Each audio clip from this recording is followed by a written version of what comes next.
hasn't been a quick process. It's been a sort of trial and error thing. Hi guys, and welcome back to Archie Hamilton Racing. I bought a BMW X5M and it was about 1 week into the ownership, maybe actually 4 or 5 days, where the car hit a bit of a problem. The car wouldn't start and I had to get BMW Recovery to come out, and we have been trying to get to the bottom of why my new X5M Competition doesn't work.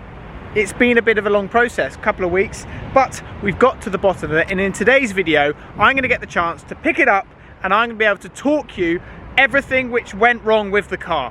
And we're going to because there is actually a bit of a list, not in terms of that I got sold a faulty car, it was just a few niggling things which basically meant that the car was having problems. In the meantime, I've been driving this awesome BMW 8 Series 840i Grand Coupe. This was kindly lent to me by the guys at Chiswick BMW while mine was getting fixed. It's been awesome. I'm going to quickly walk you around it, because if you're out there and you're thinking, I want a daily, I want a BMW, I don't necessarily have the budget for an M car, or I want to save more on fuel, I would get one of these. It is absolutely brilliant. Not only does it have the looks, it gets quite a lot of attention. People are always asking me about it. Ignore my parking, by the way.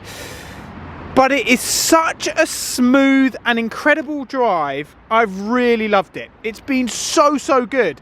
And I'm a bit gutted that I'm handing this back. And that might sound mad because I've got an X5M Competition, but I've done 2-hour journeys in it.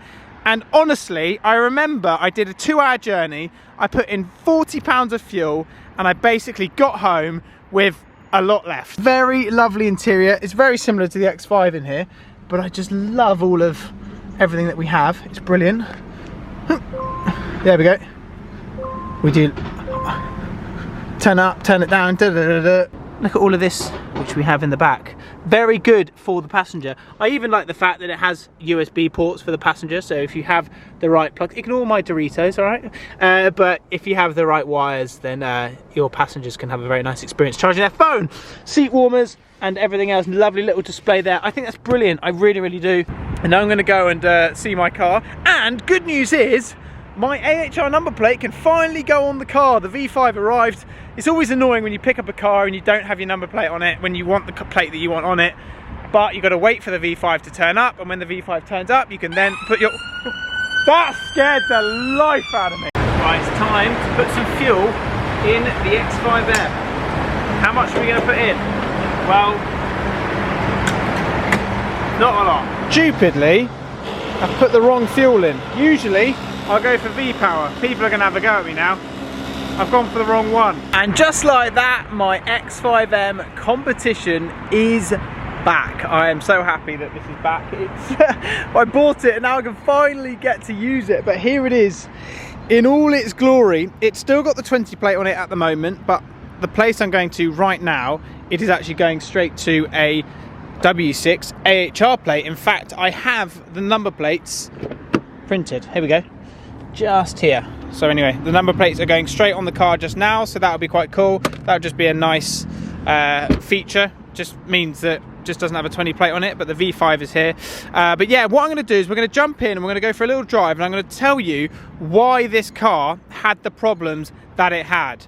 And then we'll talk about that. But one of the big problems, it's not a big problem, but in an X5 Competition, there's stuff which goes on here with programming for this rear boot lid. When you press these buttons, things go, I don't want to touch it. I've literally just collected it, so I don't want to ruin it. But basically you press this and then this all goes away, or blah blah blah. I think it goes down here. There you go. That goes down there. But what was happening is it wasn't programmed properly. So that was one of the things that's been happening with this car. When I collected it, in fact, you may remember the video, we tried to use it, it didn't work. So the programming has been off with the rear sort of thing. So basically this does go down here and then it hides. I've just picked it up and I've not had it for 2 weeks, so I just don't want to touch things. And usually, knowing me, I'll just end up breaking things. I've just walked into a bush. So yeah, that is that on that front. So anyway, it does look mega. We are going to get modifying this car fairly soon. Wheels I think are going to change. Different bits and pieces are going to change. But yeah, it's not going to look like this. The colour, I'm not going to touch the colour, I think, for once. Good daily, come on, it's good. That is a good daily. As you are probably aware, this is one of the cheapest in the country. I'm going to go into costs in another video as well, because I feel that when I do a cost video, I like breaking down everything to finance, to purchase price, to the lot, and we will do that fairly soon. But let me talk about the problems with this car. So when I picked the car up, it had a bit of a slow start when I first went. I was like, that doesn't sound quite right. Obviously, cars sit around for a while, things happen. But anyway, we were just like, you know what, all we need is a bit of charge and it's good to go. And that's what happened. We charged it up, good to go. It was, yeah, started on the button every single time. What happened after that is I drove straight to get a Ghost and a Tracker myself, because that's what I do. And on your screens right now, you can see I use a company called Auto Communications. Nick there is a legend, like absolute legend. He basically deals with all security in cars. So if you want a Ghost or a Tracker, he will basically sort you right out. And my cars have the maximum security. I always have a Ghost and I always have a Tracker. Why do I do that? Well, because I don't particularly want to get my cars nicked, and having the best security is the main thing. So what I'm going to do, you can see his logo on the screen just here. If you want to get a Tracker and a Ghost, make sure you get in touch with him. He is such a nice guy, and just say that I sent you and he will look after you basically. Next morning, I went to start the car up and it was slow. It was really slow, but and I've never had it in a modern car do that. And it eventually got going. Maybe I just need to drive it. I've learned that if I drive cars, it will charge the battery. Fine. The next afternoon, I went to start it, and it was really, really bad. It hasn't been a quick process. It's been a sort of trial and error thing.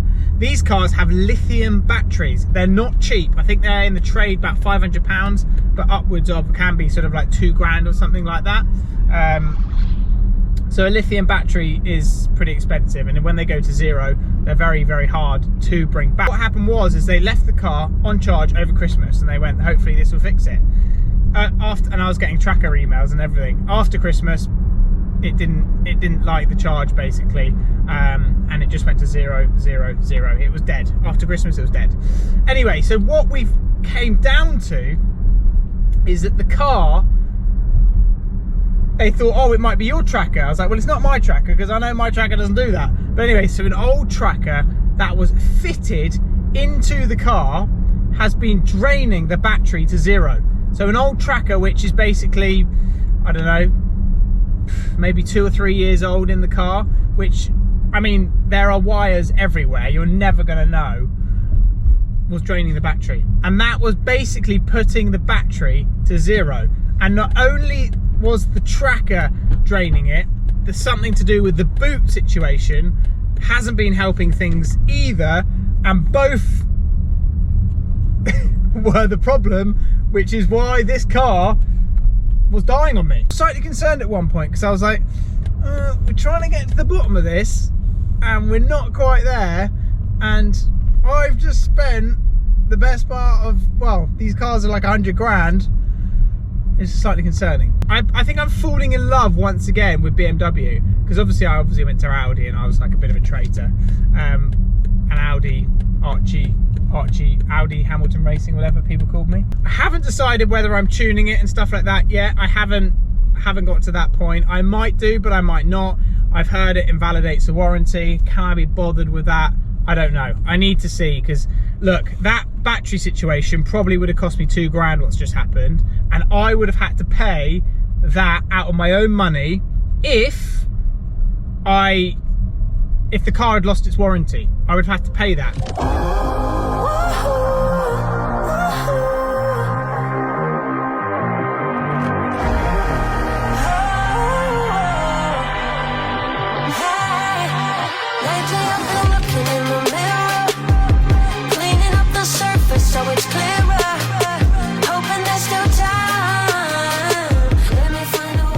And just like that, the car is now completed.